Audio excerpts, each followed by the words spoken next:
سعید بن مینا نے بیان کیا، کہا کہ میں نے جابر بن عبداللہ رضی اللہ عنہ سے سنا، انہوں نے بیان کیا کہ نبی کریم صلی اللہ علیہ وسلم نے پھلوں کا تشقہ سے پہلے بیچنے سے منع کیا تھا۔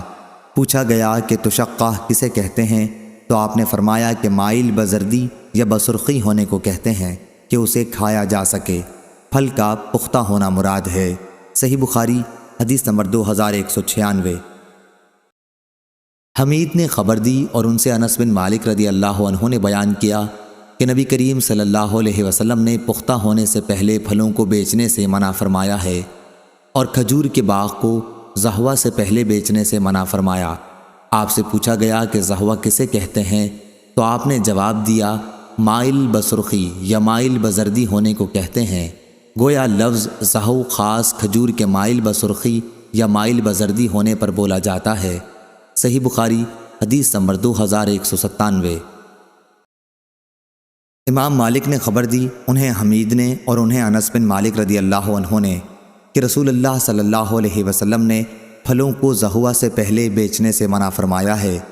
ان سے پوچھا گیا کہ زہوہ کس کو کہتے ہیں؟ تو جواب دیا کہ سرخ ہونے کو۔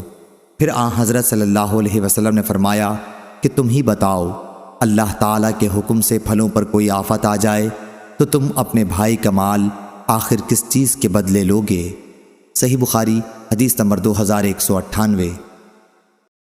یونس نے بیان کیا، انہوں نے کہا کہ ہم سے ابن شہاب نے بیان کیا، انہوں نے کہا کہ ایک شخص نے اگر پختہ ہونے سے پہلے ہی درخت پر پھل خریدے، پھر ان پر کوئی آفت آ گئی تو جتنا نقصان ہوا وہ سب اصل مالک کو بھرنا پڑے گا۔